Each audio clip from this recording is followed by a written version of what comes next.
honestly, I picked up my camera in 2022 and I started recording these restaurants.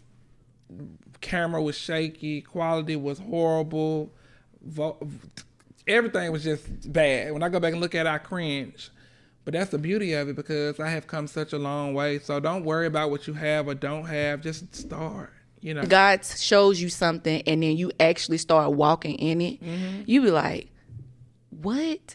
Like this one for play. In your book, you talk about how what you thought was your imagination was actually your faith. Mm-hmm. Every time I think that it's gotten as good as it can get, God shows me more, you know, and that's, I think, what's so beautiful about my journey, because at every turn, I'm just like, wow, God, thank you, because I'm not expecting this. I don't walk around with this expectation of what things should be for me.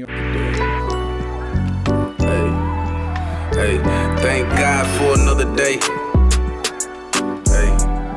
Hey, I know we could be another way. Hey, pray. Thank God for another day. Hey, I know we could be another way.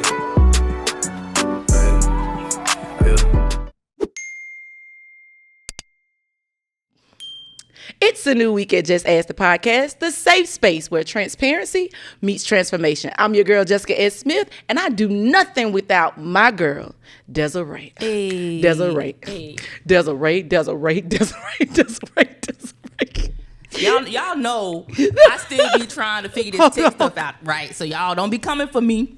Don't be coming for me, okay? Thank you, Jessica.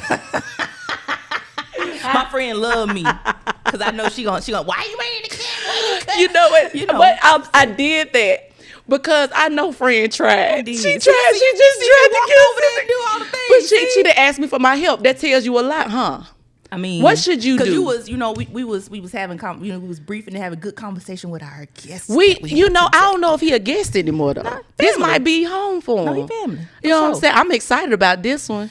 Because, the first episode, I was just telling him, I was a little bougie. I was just, I was just Jessica. Now I'm Jess. Jeez.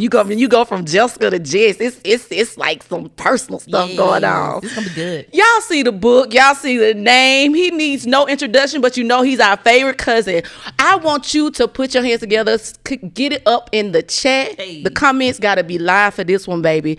I'm so excited to have my friend, our favorite cousin, none other than LaDarrius Hutcherson. L Hut if you need. I'm just what Janice like. L Hut if you need. If you hungry. L Hut if you hungry. If you hungry, come on. Old friend, we gonna use that. Yeah. I like that. Mm-hmm. How you doing, friend? It's so good to see you. I'm blessed and highly favored. I'm on a cloud right now. Yeah, because you've been outside as per usual, doing your thing, doing your thug things. It seemed like you're getting pulled, what the old people say, every which way. But loose. Every which way but loose. But yeah, I'm booked. But it's all fun. Like, I'm having a great time, honestly. You are. I wanna get into something because I want to publicly thank you. I've been waiting. And I think this is the perfect moment. I got to publicly thank you. So recently the announcement came out that I am a 2026 TEDx Alabaster speaker. Let's go. Listen, I am excited. I'm also nervous, but I am confident I can do it because I got you, my friend over here, I got you. He put his name on me, dog. Like, I love that. I just want to say thank you because not many people will say like, oh, I got you, we good, blah, blah, blah, boo, doo, boo, doo, boo. But you're one that when you say something, you're going to do it. And you never told me that. You just said, you're going to support me. We're going to keep in touch. Everything you said on that last episode, it has happened. And I just want to say thank you for seeing me. Thank you for the opportunity. And thank you for not being stingy because some of these content creators stingy. Absolutely. They are. But, that's why God made an L Hut, because everything that I seen in the inception of my come up as an influencer, I don't want to be that. I want to be everything that I wish that I had. And also, too, my uncle always told me growing up, as a man, if you don't have $1 in your pocket, the one thing that you have is your word. You know what I'm saying? And so when I see stuff in people, it just like takes over me. Like I can't even get it out of my head. Yeah. And also too, I'm just a real person. Like if I don't see something for you, I just don't see it for you. Right. If I don't mess with you, I just don't. If I don't rock with you, I just don't rock with you. I don't know how to. There's no gray area. Yeah. You know. So with you, when it came to TEDx Alabaster, and when I was thinking about like, okay, this is about to come up again, I'm like, I love the way you articulate yourself. I think that, you know, you've made great strides with your podcast as far as like just being so like positive and motivating and just giving people words when they're here and in person. And I'm like, I see that for you, you know, because I feel like for me, TEDx elevated me to another level as far as like speaking, as far as the opportunities that I've gotten to speak, the panels that I've been on. I've done things with the city council. I've been in the schools. I've been keynote speaker. All these things I could have never fathomed in my life, you know. And so I know what it did for me. It bloomed into a lot of beautiful things, not just speaking, but a book. And I know we'll get into that, but I just know what it can do for you and what it can spark in you. Not everyone that did the TEDx Alabaster with me wrote a book, but that's what it did for me. You know, so it may spark something different for you, but I just know what it can do for you. So I saw that in you. I see that for you, and I just had to make that connection. Like I said, I appreciate that because like I was just so shocked. Like what's interesting is like I don't think I told you this. Like the same week, I think it was the day before actually. The day before, I was talking to the Lord and I said, Lord, I want more speaking engagement. I said, I know, you know, I talk different. Like I got a different swag. I'm not the prissy proper type of person, but I would want to be ready for stages like TED Talk. That's why I told him, I said, I want to be prepared for stages like TED Talk. That's exactly what I told him. And then the next day you text me, hey, somebody finna reach out to you. Oh, okay. I'm thinking it's for a podcast or whatever. Okay. You got my name. And shout out to Lisa. Thank you. She's so sweet. Like she's so sweet. Yeah. I was just so, I don't know, for you to grasp that so quickly, you have a gift in there. I can just see why you're in your space, right? And you said something I think it's important for us to point out, that if it's not for you and I don't see it, I'm not going to force it. Some people think that just because they know you, just because they're connected to you, just because they're doing the same thing, that they should receive the reward or receive the I won't say the validation, but the sponsorship. I would say that of your voice, of your approval of them to others. How do you navigate those type of conversations? Like, baby, you're not ready yet. I don't think it's a conversation that has to be navigated, to be honest with you. Okay. Yeah, I'm not going to validate my feelings and the things that I do to appease people around me.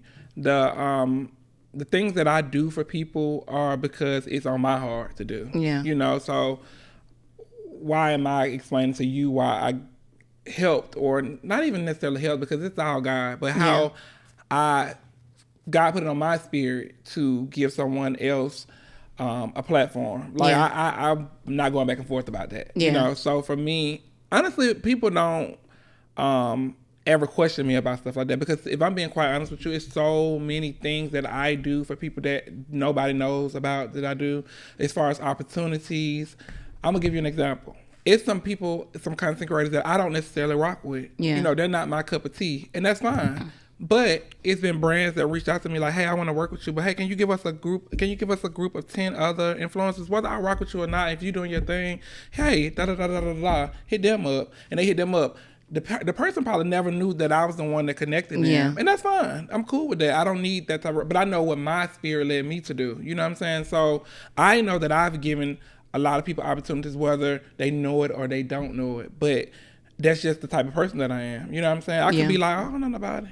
You know, but I'm not a hater, because, you know, that's what it's all about. Like, we gotta, if we're trying to work to build Birmingham and build the people up in Birmingham, we got to take ourselves out of it sometimes. So I don't really have people that question me about that, because like I said, if you're around me and you're in close proximity and something makes sense for you and I see it for you, I got you. I love it. You brought up something that just recently we found out Usher Raymond and Christopher Maurice Brown is going on tour. Okay, I'm really excited about that. If you can't tell, I love the fact that you had wrote your status about that, and I was like, yes. That was so random, and people just, I don't know what. That was just a random intrusive thought of mine. That I'm like, y'all. I love so your crazy. intrusive thoughts. My intrusive I thoughts. really, your intrusive thoughts are some things I can't say. I can't say, but I brought that up because even with you saying that, if they can collab, and they got money, they sell out stadiums by themselves. They got platforms already, and they about to share one. Yeah.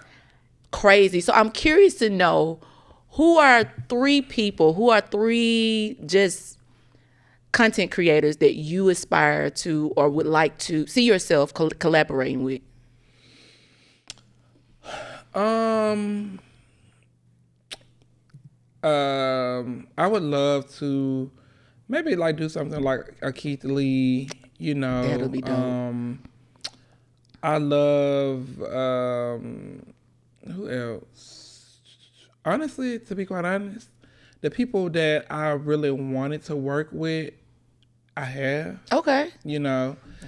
I know. Well, not because most of the people that I wanted to work with were more not necessarily local, but they're from Birmingham. Yeah. Like Leora or Floster Mac or B Lynn or Big Dad and them. Like all these people are people that I looked at before I got my platform.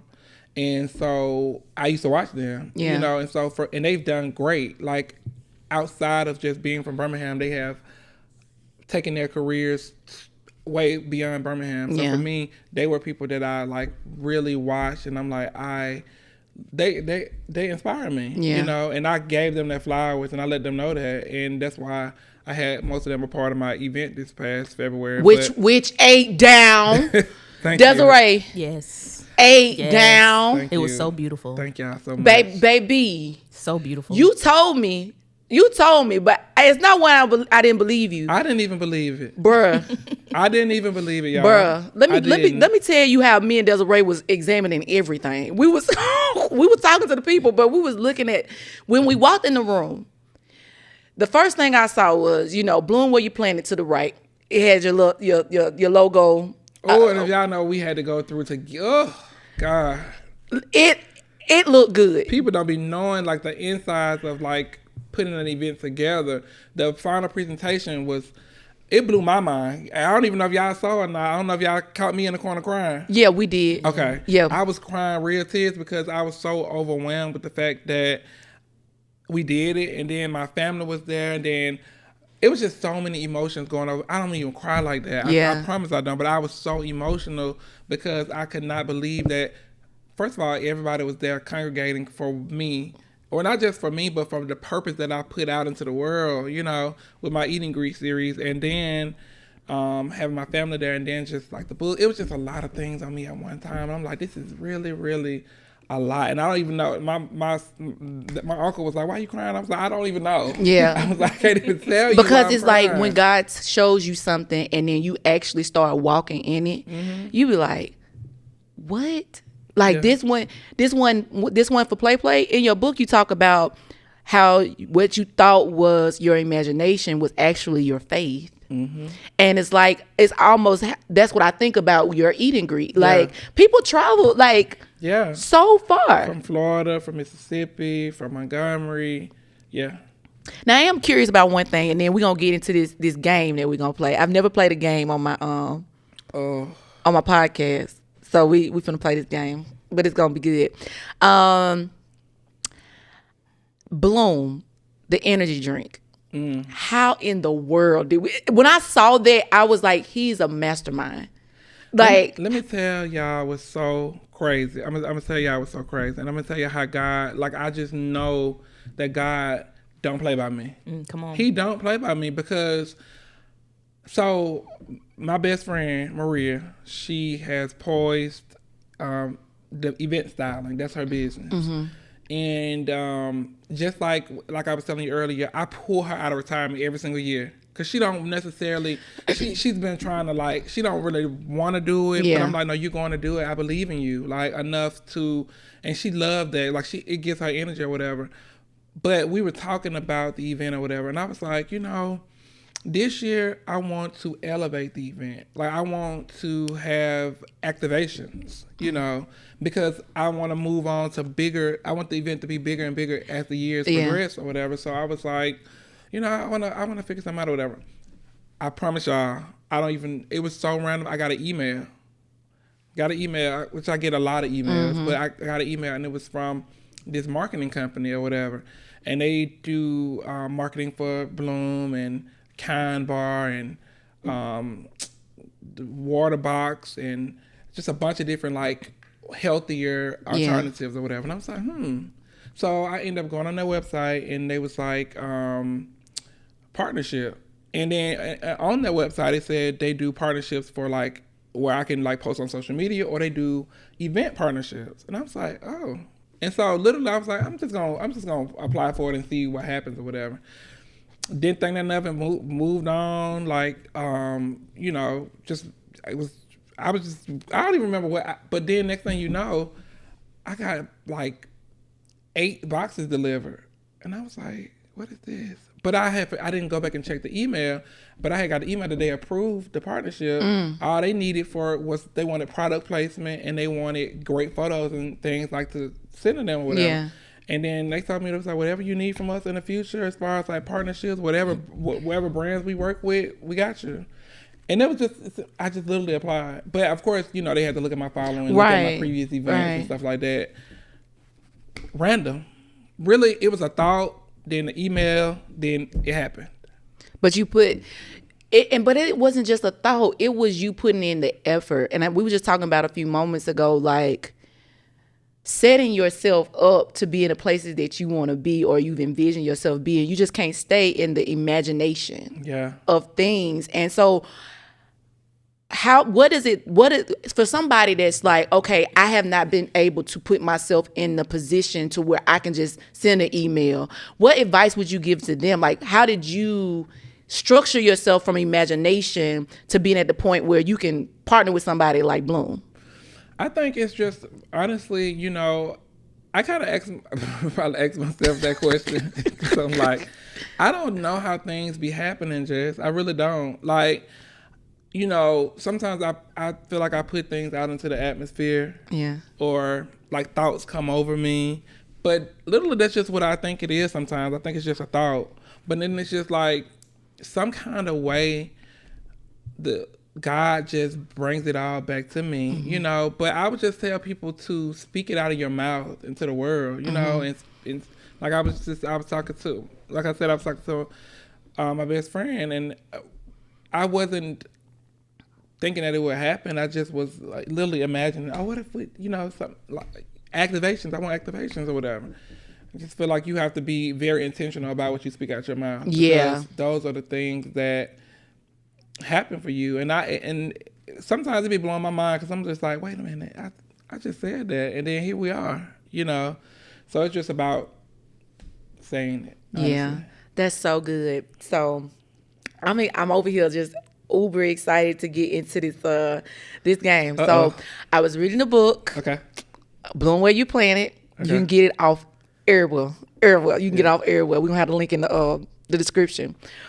But Bloom Where You Planet. First of all, let me say that this is not just a book. This is you literally told me this, but it's literally a love letter. Yeah. It is a reflection. It's a diary. You really let us in to your thoughts on different aspects of you. So as I was reading it, the idea came to me is I'm going to give you some quotes or some words that you use in this book, and we're going to talk about it. Okay? But you're going to choose what we're doing, and I got 5 things. Okay? You're going to choose a number 1 through 5, and I'll mark off the ones we've already done, okay? So that makes sense what I said? So say that one more time. So you're going to say a phrase, and then I'm going to say a number 1 through 5? You're going to choose a number 1 through 5, and the number that is attached, it's a phrase attached to that number. Okay. and we're gonna talk about it. Okay. All right. So you ready? 1 through 5. We're gonna do 1. I'm number 1. Okay. 1 is good. 1 is good. Okay.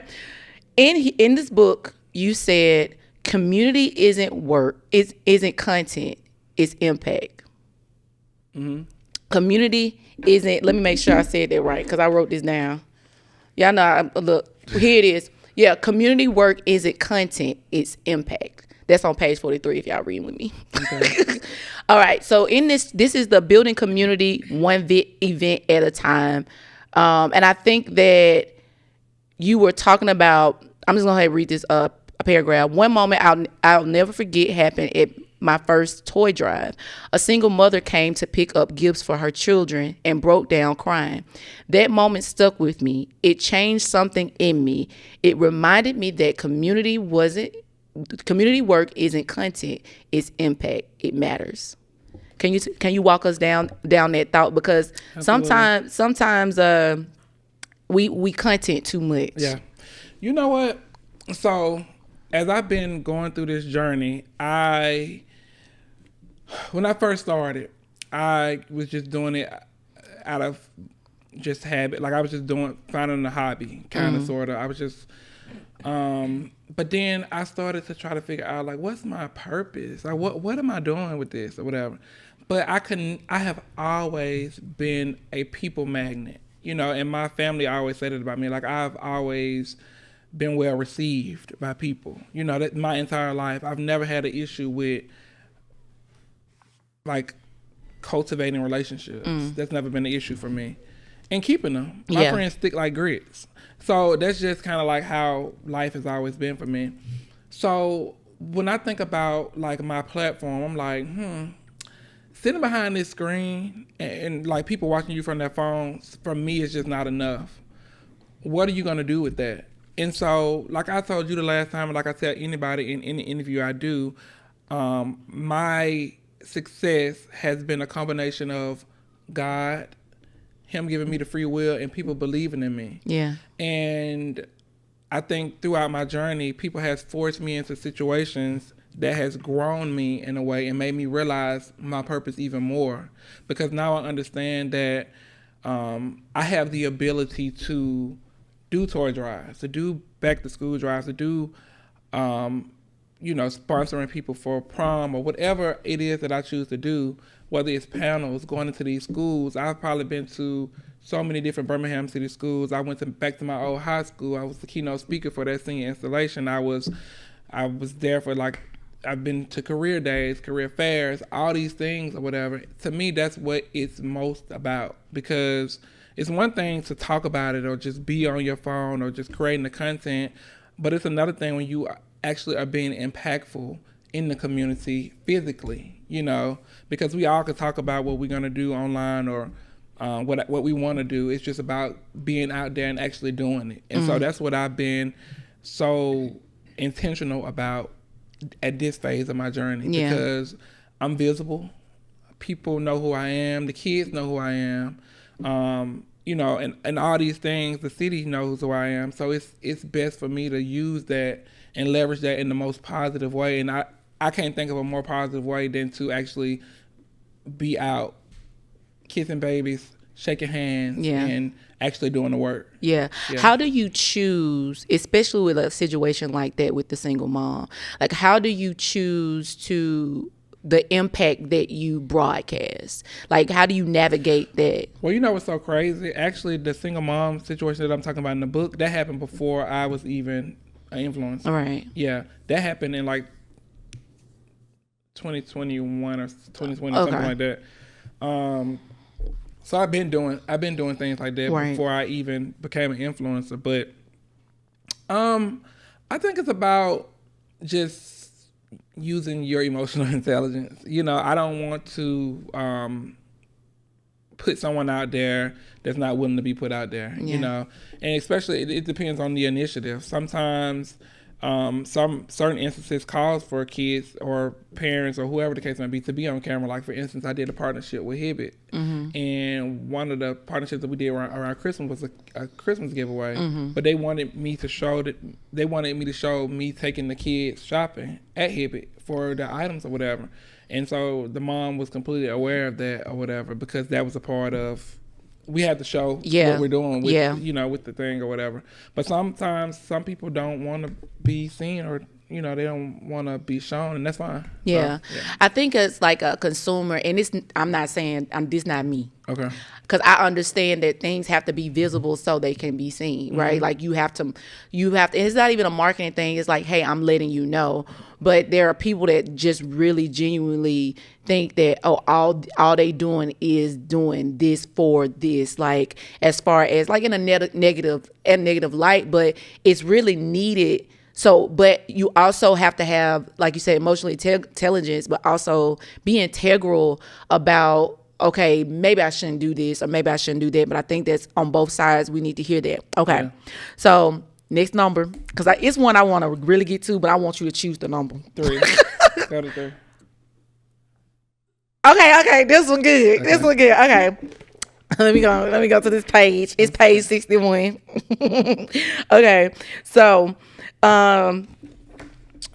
in 61, the chapter is the letter to the little boy I was. In this particular sentence, you say, referring to you, I didn't need to be more masculine. And this is referring to you being evolving. And I'm actually going to mix 2 of them. Okay. So we can't do wait, hold up. That's 3. 3 and... No, 3 and 5. Okay, so 5 is gone. All right, so I'm about to read this, and this gripped me real good. So it says, I'd tell him I'm proud of us more than you'll ever understand. I needed you to survive so I could evolve, and now I'm healing you. I tell him he was always worthy long before he felt it, that he didn't need to fit in, didn't need to be more masculine. There's a 2 parts to this, and we're going to break this down. Okay. What does it mean to be masculine? Well, for me, masculine as meaning being a man is showing up and keeping your word and taking care of your family and pouring into your family and doing all the things that you say you're going to do. But I think, and a lot of men can relate to this. Growing up, I'm just going to speak about our people. I can't speak about anybody else's because I don't know. But there's a thing with this over hyper masculinity, and you have to play sports. You have to play sports. That's just it. If you don't play sports, then you're deemed as weak. Yeah. Or whatever, or soft, or whatever the case may be. They feel like if you play sports, it hardens you up. Yeah. It makes you more of a man. And so I felt inadequate growing up because I didn't fit into that mold. That wasn't my thing. I even got forced to play sports that wasn't my thing to do. I was into academics. I was into architect as a young boy. Like I liked other things or whatever, but those things were not catered into because it wasn't deemed as masculine. So because I can only imagine growing up on the north side and then being forced to all that stuff. My curiosity, because I would hear you bring your uncle up, I hear you bring your mom and your aunts up, but bringing your dad up, is that connected to the idea of masculinity and what might have been forced onto you? I think it was just his family in general. That's their thing. Like, they love sports. And every little boy that come up there is going to be an NFL star, and they don't quite have one yet. So to me, success looks like you can be whatever you. My cousin, he's in med school. He's going to be a doctor. I'm an influencer, a marketer, and we're probably the 2 most successful men in the family, So it's important to pour into your kids no matter what it is that they're interested in. And so I think it does stem from that, you know, and I'm not resentful for it because at the end of the day, my therapist tells me all the time to stop doing this. But I feel vindicated. Okay. Let's talk about it. I mean, I feel like, obviously, you know, I mean, I don't have the words to say to be able to articulate it, to be quite honest with you. Obviously, look at me. Yeah. You know, and that is not on no cocky stuff. That is not me being shady. That's just me telling the truth. You know what I'm saying? Like, I think I worked out. I think I turned out pretty fine. No, you turned out excellent. But you also said connecting with that is that, let me not lie. I needed him. You said, I'm proud of us more than you'll ever understand. I needed you to survive so I could evolve. And now I'm healing you. I needed to go through everything that I went through. Mm-hmm. I needed to have the experiences throughout my life that I had. Every part of my life, as far as my childhood is concerned, it needed to happen for me. Like, in the moment when I was younger, I'm like, oh my God, I hate my life. Oh my God, this is so bad. Moving all the time. Staying with this person. Like, life, it just seems so chaotic for me. Mm-hmm. If I had not gone through those things, how would I know how to properly heal myself now? Because the thing about it is, I think that for a large part of my life, I was so upset with who I thought was to blame for the way life went. But as I don't know, something hit me like when I got in my 30s, and it was just like, you know what? They were just trying to figure out life themselves, mm-hmm. you know. But it's important for me to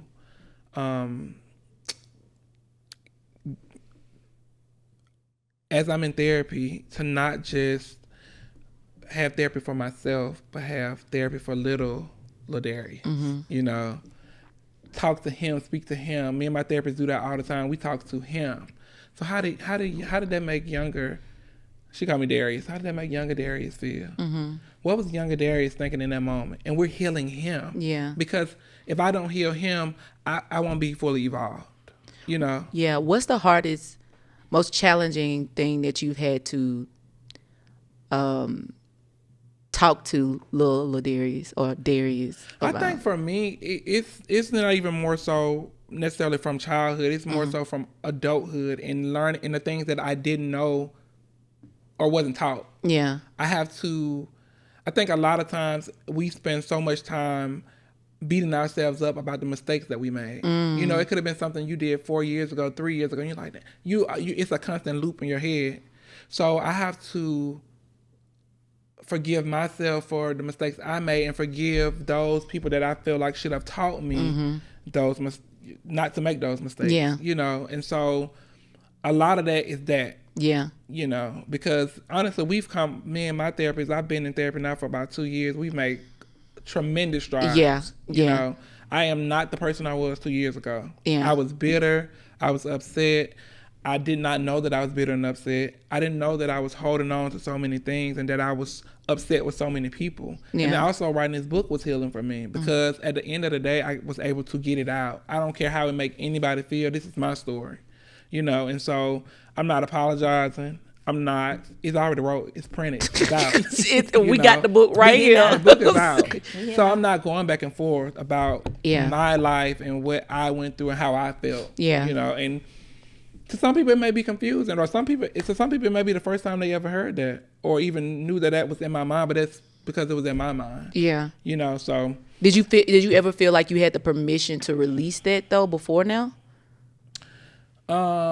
No, because I think I got to a point in my life and where now I don't care. You know, I care, but then I just don't have the capacity to coddle people's feelings and what they feel about it. It's about me and becoming my best self. Because in this world of being an influencer, you experience so much. You encounter so many different people who have so many different intentions. It's so important to have a clear mind, as clear of a mind as possible. Yeah. And for me, releasing those things as I move to this next chapter of my life and being in therapy is important for me because there's no way I can take on all of what I've been through in my life and the baggage that I had into this next phase of my life because I'll be lashing out, crashing out, and on the news. Yeah. And we don't want that. Fox 6 News. On your side. Everybody. And they won't be on your side. They'll be on mine. Come on. They'll be like, well, there is Hutcherson. Social media influencer, LaDarrius Hutcherson. Like, tell me what you know about me. Y'all, listen.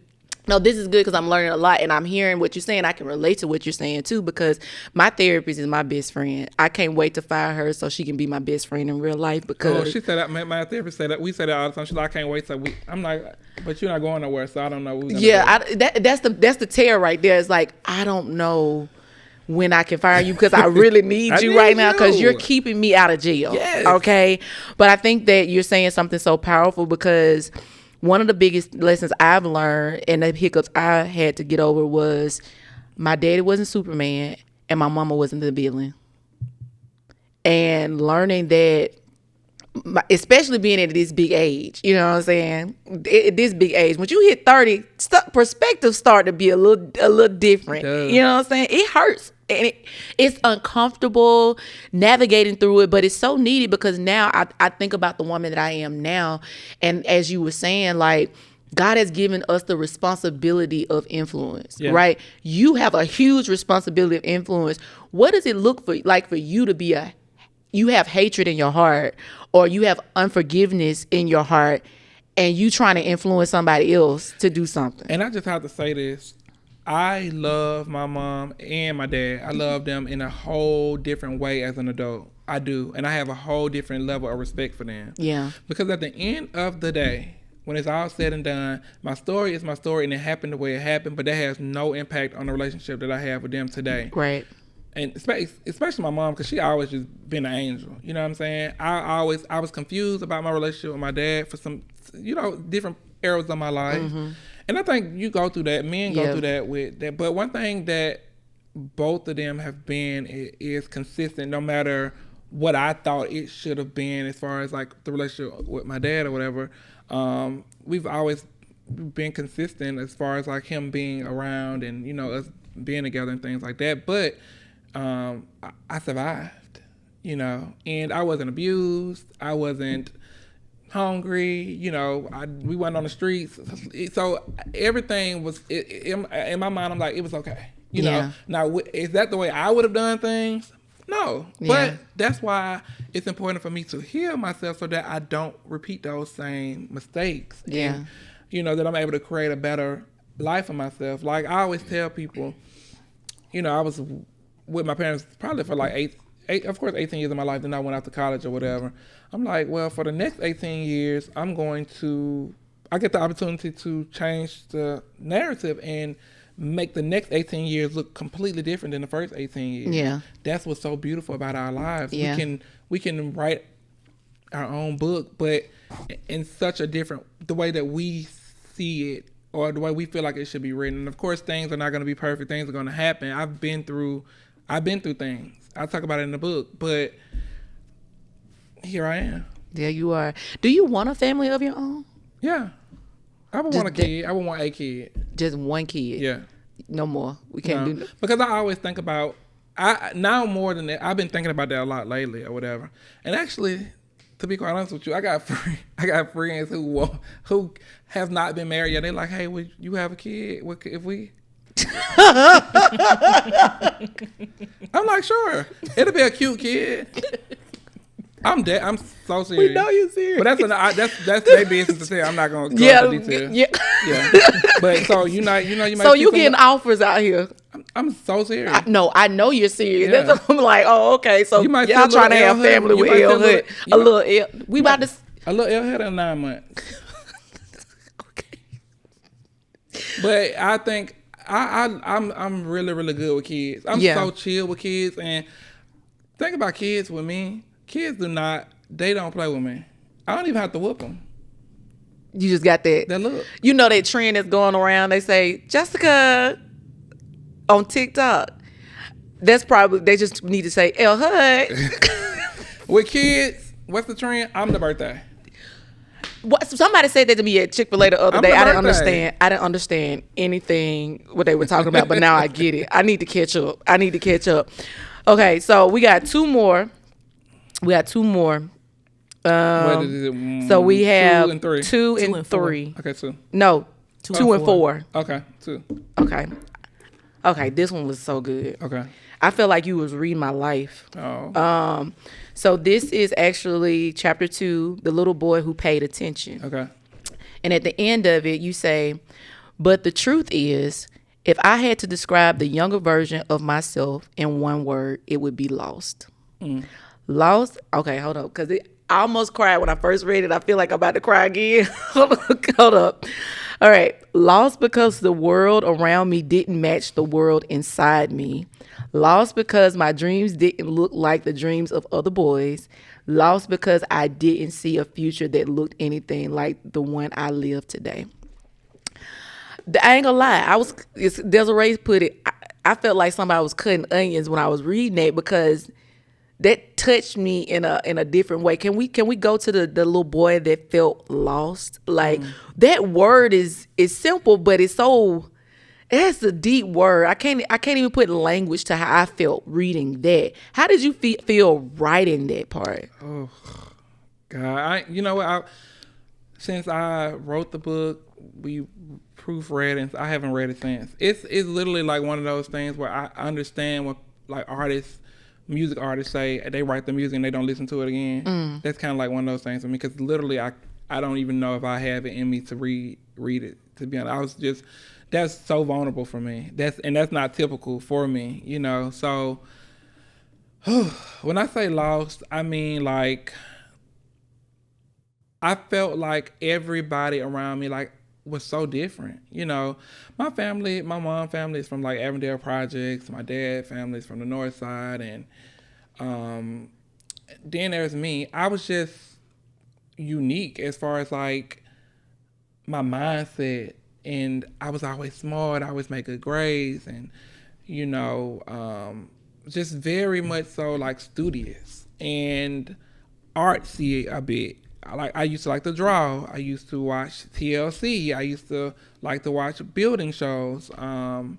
Bob Vila Home Again was one of my favorite shows, and so I was just so kind of like quirky in a sense, still hood because that's a side of me. That's how I'm being raised up. Yeah. But I'm also very like, I was very different from everybody else. I wanted more. I thought differently, and so it used to be a lot of friction when it came to like my thoughts versus it could be my siblings or other people's thoughts and how they felt about life and how I felt about life and what I wanted out of life. If I'm, you know, speaking about my good grades or accomplishments I made, I think I'm more than somebody. And so that makes you lost at a point. Like you start to feel like, and I'm not trying to victimize myself because by no means was my family not proud of me. Yeah. They was proud of me. They've been proud of me at every stage of my life, but that don't take away from how I feel. Yeah. Because I started to feel like the black sheep because I didn't necessarily fit the mold of the dudes in my family because they got their pants sagging and stuff. I don't. I'm more prim, proper, like just always like this. My cousin, she passed away when I was in a junior in high school, but she told me her words to me. She's like, "You are a classic." Classic. Yeah. They don't make them like you. Yeah. And those words have stuck with me so long throughout my life because I realized that I am different, but I am an innovator, and I am a generational curse breaker. Yeah. I'm the first grandchild on my mom's side to graduate high school. I'm the first to go to college. I'm the first to graduate from college. I'm the first and youngest to buy a home. I was so many firsts. So much. Yeah. So guess what? Me being lost was all a part of the plan because I was lost because I was trying to figure out how the hell. Ooh, excuse me. It's okay. It's okay. I'm sorry. It's okay. I forgot I'm on here with the church lady. No, that came out faster than bleep that out, Desiree. Ooh. It's fine. No, I was lost because I'm trying to figure out how to navigate this. I don't have a GPS. Yeah. Y'all ain't even give me MapQuest. Yeah. You know what I'm saying? I'm driving this vehicle and I don't know where to go because nobody has shown me the road to take. Yeah. So I'm having to literally pave this road myself. Yeah. You know what I'm saying? Yeah. That's why I was lost. You know what I'm saying? Like, that's why. I had nobody to talk to about, well, why do you like art? It's like, what? Okay, so what do you want to do with that? Nobody cared. Yeah. I there, and then I can feel you. One of the other words you used in here, associated with me and lost, is misunderstood, and that's one word that I kept with myself. I just feel like nobody understand me. Like, I can't put language to where I'm going, what I'm doing, what I'm seeing, what I'm experiencing. And so for parents now, us millennials are parents, right? And they might have like a kid like you, whatever. What language would you encourage them? How would you encourage them to navigate a child that was like you? One thing I would say is I respect millennial parents. I really do, because a lot of millennial parents are open-minded. Yeah. Way more open-minded. Way more. So more and more they're allowing their kids to just be exactly who they are. And so, but my encouragement is to be just that. Just let your kid be. Yeah. You know, everyone is not, a kid is not, whether it's a girl, boy, whatever the case may be, nobody's meant to be in this box, in this mold. You know, let your kids be, let them spread their wings and fly in whatever it is that they want to do. Yeah. I think that's so important. I love seeing my sister Kendall. She has 3 little kids, and all of them different. Okay. All of them are different, baby. Creed is actually her special baby. He has autism, but he is so doggone smart, like so smart. And he just started kind of like playing basketball, but he doesn't know if he wanted, like, he's just trying to figure out what he's doing. So it's interesting to come from the same household, to where my daddy told me that I couldn't be a cheerleader because cheerleaders were tools. Oh yeah, you old school. Like, love my daddy down. Had to play basketball because I needed to do something, right? So we come from that generation of thinking to, hey, what do you want to do? What makes you happy? And then also, I feel like it's going to change the dynamic and what people going to go to therapy for. Like, I really feel like it's going to change the dynamic. We sitting on somebody's couch trying to heal that little boy, little girl, or whatever, for things that we experienced as that was covered as parental guidance, but really you were trying to dictate my identity. You were living vicariously through me,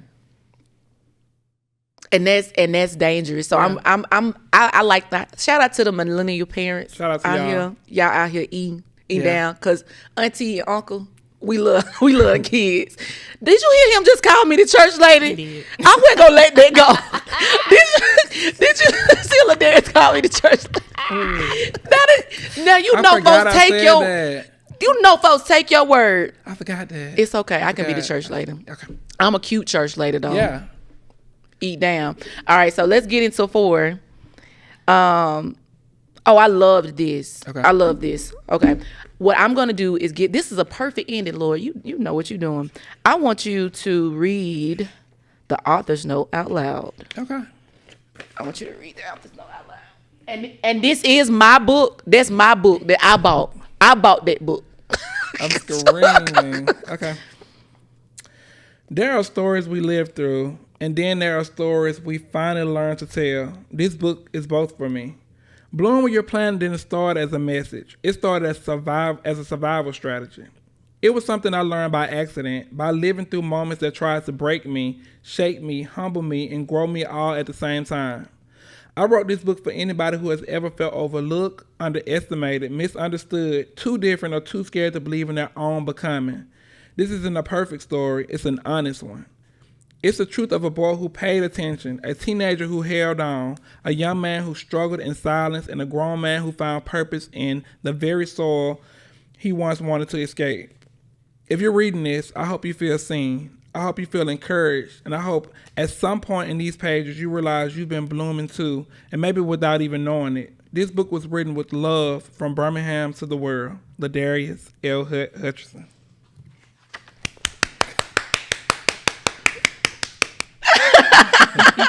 No, there was a bar in there that you said. Oh, a bar, not me a rapper. No, you had several bars. Yeah. I'm just underlining every bar. You said it started by accident. It started by accident. With the blooming. Yeah. And when you think about things that have started by accident, you accidentally, even thinking about the Bloom energy drink, like, oh, I got this email. I'm just going to try it. I think that's so important to settle in that you didn't ask for the limelight. You just knew it was there, and you stepped into it. And so I think people really, I don't know. I think that part, the whole. Let me make sure I'm saying this right, because I don't. You know how you be trying to say what people be saying, and then it don't hit like that. So I got to go back to the word. That's the word. The word. The Saints gonna get me for saying it. It's okay. Calm down. You said, let me see. It was Bloom Where You Planted didn't start as a message. It started as a survival strategy. It was something I learned by accident, by living through moments that tried to break me, shape me, humble me, and grow me all at the same time. I think that the biggest part was that you went from survival to strategy. And some of us have gotten stuck in survival mode, and your mind has shifted to, I can't stay in survival mode because I'll still act like the survivor. Yeah. But now you're the overcomer. Now you're the person that has deemed yourself.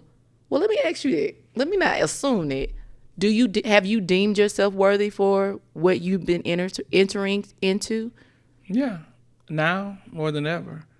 But I think we all have dealt with some imposter syndrome at some point or another. But yes, I feel like at this point, I'm allowing myself to embrace all the things. Walk into rooms and walk into doors and feel like I belong there. Because I do, know. Before I'm just like, ugh. But now I know that the way people see me, and like I said, I've at this point I've been vulnerable, so yeah, I do now. So we got the book, and you've been promoting the heck out of this book. You've been, baby, I say, this is the on the run tour. This is the on the run tour for Bloom Where You Planted. What comes after this? After the book? Yeah. Ooh,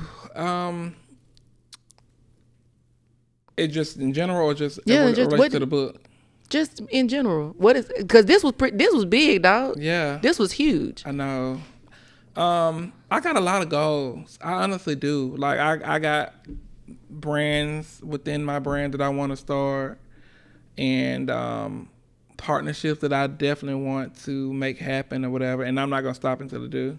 And I'm gonna be doing a lot more hosting. And so that's what I love that too, because I used to be so scared of a stage. Really? Yes. But TEDx Alabaster changed my whole perspective on that. I'm like, wait, if I can get up here and I can memorize 7 minutes worth of material, I can do this. That's because that was the hardest. That was the hardest part. Yeah, I'm worried about that too. We'll talk about it. You're gonna be good. Okay. And I even introduce you to somebody that helped me if you need that. Okay. But yeah, so just it's so many different opportunities that's coming up for me. Just that I'm like, wait a minute, because like I'm gonna be hosting the Minority Business Awards, which is happening May 21st at the club. But when I look back at previous years, I'm like, okay, so wait, this is hosted. Ricky Smiley hosted it in 2023. I forgot their name. They host a radio show. what's her name? Laura? Is it Laura Styles? I forgot the name. It's like a 9857 Jams in the morning. And Buck Wild. Like, they've had some very notable Roy Wood Jr. Yeah. You know. And I'm like, L Hut is the host this year? I'm like, what is going on? Yeah. You know what I'm saying? Like, what is happening? For real. Like, I'm just, I don't know, y'all. I be trying to figure it out, but I think not it's that good. I don't feel like I deserve that, but I'm Yeah. like, wow, I'm really like, this is really happening. Like you're pitching yourself. Yeah, like, because when you start doing content, it just started out as something like I never could have fathomed. I wouldn't have thought, like, in the Minority Business Awards, it's such a prestigious event, and it's been around for so many years. It's put on by Summit Media, and they have, you know, of course, 95.7 Jams, 98.7 Jams, but they have some of the most amazing sponsors, and just, this is a big deal, you know, and to have that in my hands, and then I'm hosting the Furnished Chicken Festival. This is my first time hosting a festival. They're expecting over 2,000 people. And so I'm just like, you know, so it's just... It's kind of like surreal. Yeah. Like you're doing more than what you intended to do. And what something, one of my mentors, David Shayans, he's 7-figure podcaster. This is one of his mantras. He says, consistency is the only cheat code. People try to get around doing what you need to do, be like showing up, being visible, figuring it out. Pay your dues. I'm laughing, y'all, because he done said this like several times off camera. And paying your dues looks like. I just want to say this. I just want to say this. Recently, there's been a trend happening. When I'm a part of events or when I have something going on, it seems to be a thing where people like to go and insert themselves in said event and reach out to the creator of the event and say, hey, I see he's a part of the event. How can I be a part of it? And I'm like, well, you can be a part of it if they had reached out to you to be a part of it. Yeah. Or you can just continue to create your content and pay your dues. Yeah. And then, you know, they'll have you a part of events. Why are we forcing ourselves into... I mean, I know I ain't saying nothing is wrong with opportunity or trying to get opportunities or whatever, but what I feel, though, is that I paid my dues. Yeah. You know what I'm saying? And I ain't never been one to... I don't know. I just feel like for me, some people want to skip the working part, and they just think that because they have like maybe a few viral videos that's enough for them to, I guess, add value to something, or whatever. So when I say pay your dues, that's just been on my heart lately, heavy lately. You know, so my advice to people when they reach out to me as influencers, my last message to them is always pay your dues. That's so good. You know, you just brought up something and I haven't thought about in a while.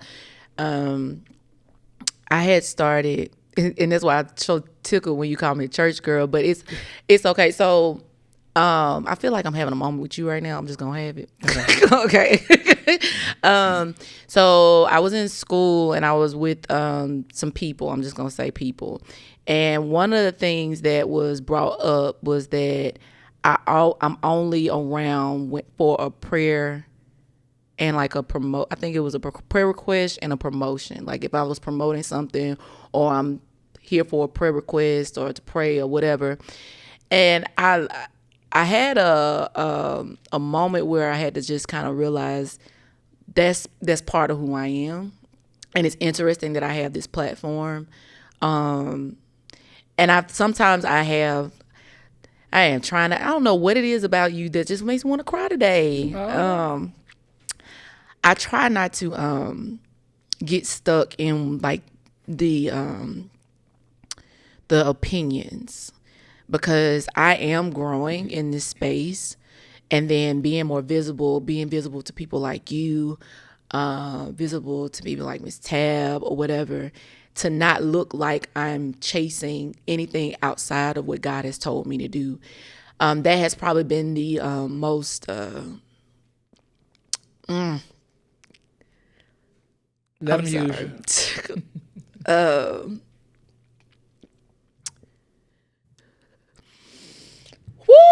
That's probably been the most frustrating and heartbreaking thing to go through and navigate. So when people like you, Jesus, come and just thank you, Jesus. When people like you come and say, I want to be a part of what you're doing. I see what you're doing. I want to help you get where you see yourself. I can see it too. It just does something to me. And that's why anytime you ask me, Jessica, I need to come on, or you like have a revolving door, just because, not just how you make me feel, but because people need to hear that, because it's so many opportunities. It's more opportunities where people try to push you down than hold you up. Mm-hmm. And I just feel like I met you at the right time.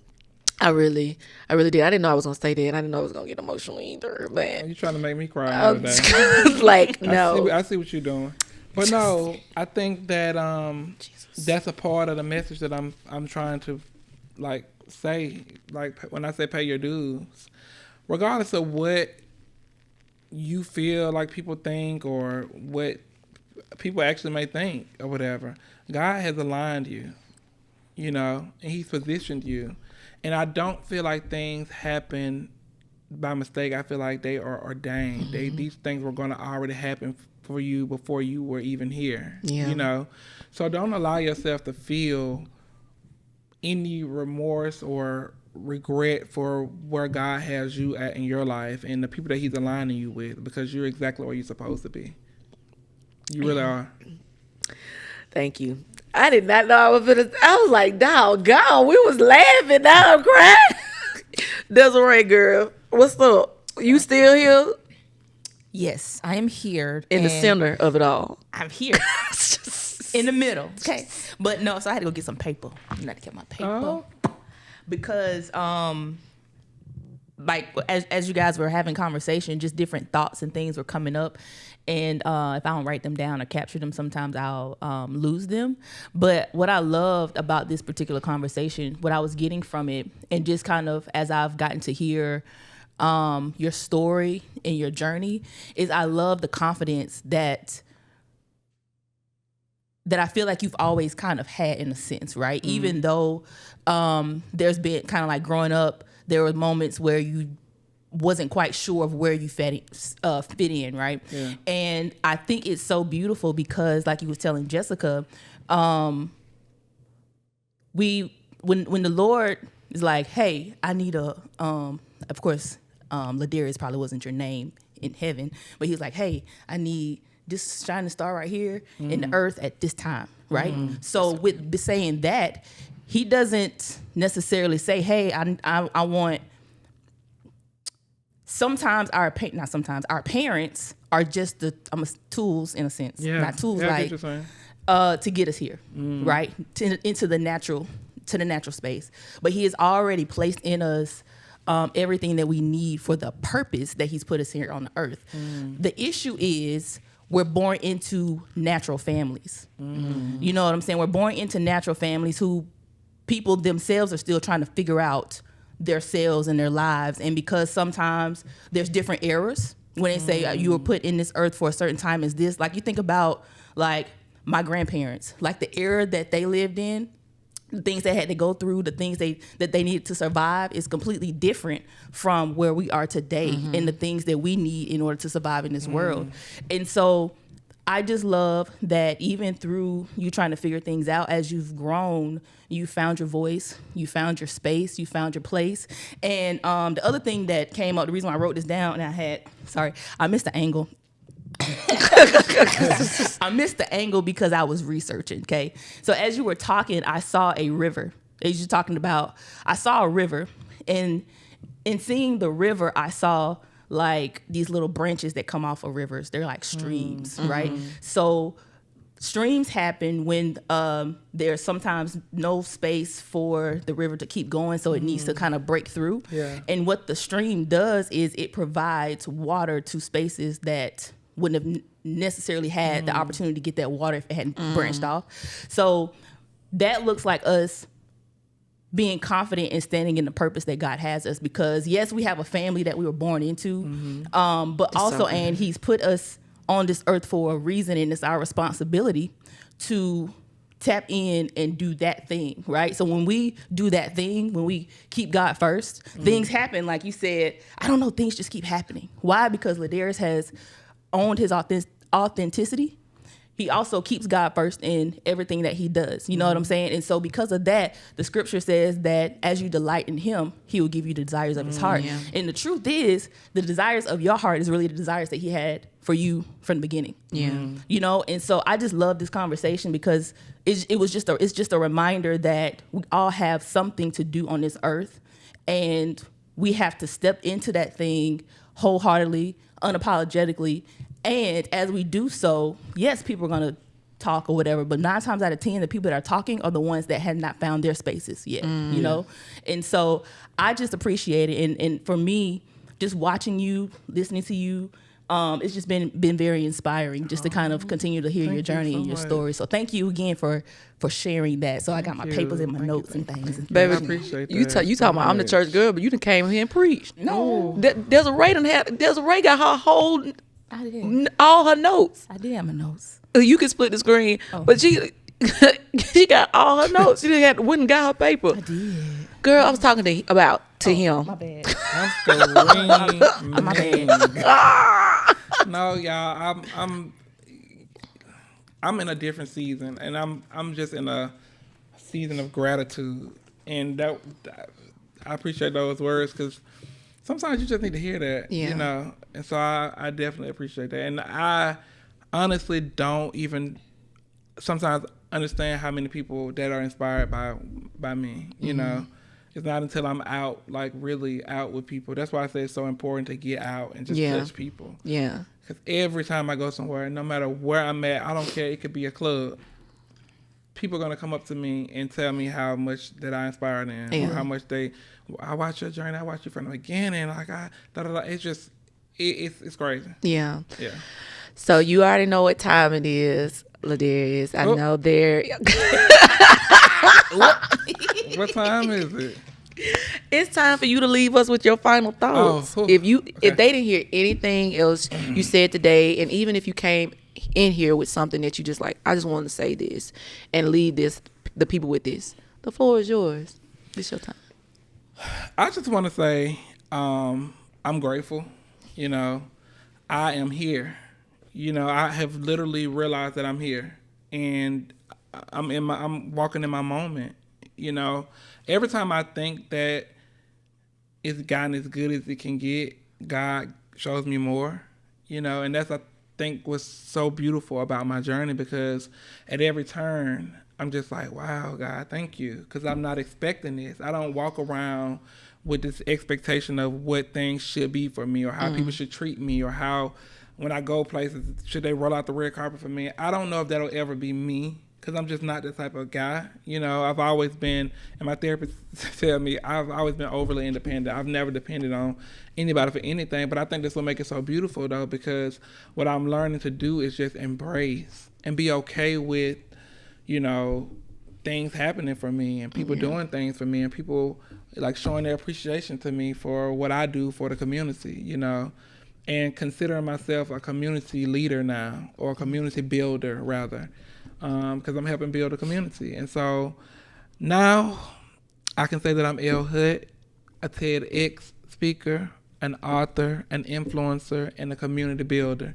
And for me, that just sounds so beautiful, you know. But I'm also a person that loves my family. I love my friends. I love my associates, and even people that I consider to be like co-workers, other influencers that we're not necessarily friends, but I respect what they do, you know.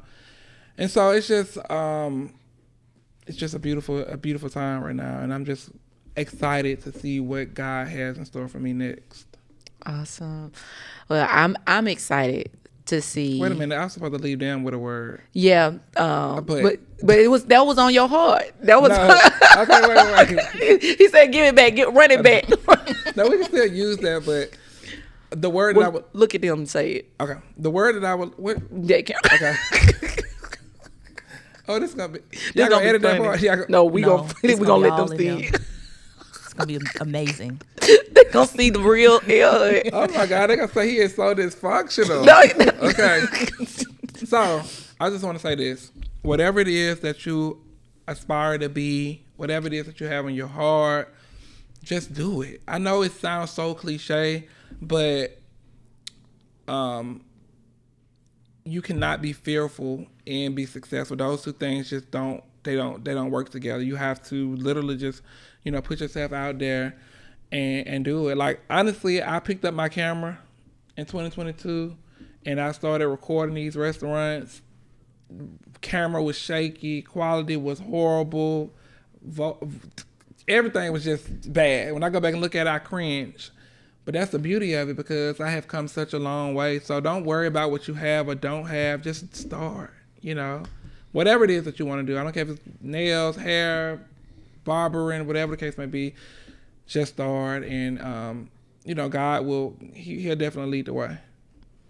Amen. Yeah, I love it, LaDarrius, L Hut, as they call you. Thank you. I really love you. I really appreciate you. I value you, the LaDarrius. Yeah. LaDarrius. That's why I call him LaDarrius. I don't be saying L Hut because I love LaDarrius. Yeah. But thank you so much for always coming here. You have a open door here at Jess Ask The Podcast. Desiree? Yes. It's another one. Listen, you guys, if this touched you in any way, I want to hear it in the comments. I want to see it. Y'all been talking in them comments, and we appreciate it. Also, if you don't have a community, why not join the Safe Space? $19 a month to meet every week with us. You should be in the community. We're stretching you. We're molding each other. We're growing together. It's a safe space for real, where transparency means transformation. And so until next time, remember, life could be much more simple if you just ask. What's up, you guys? We hope you enjoyed that episode. If it resonated with you, make sure you like it. Now, if you thought about somebody as you were listening and you think they could benefit from it, go ahead and share it with them. Sharing is caring, right? And we're here every Thursday. So go ahead and hit that subscribe button so you don't miss the notifications when a new episode drops. So until next week, guys, peace.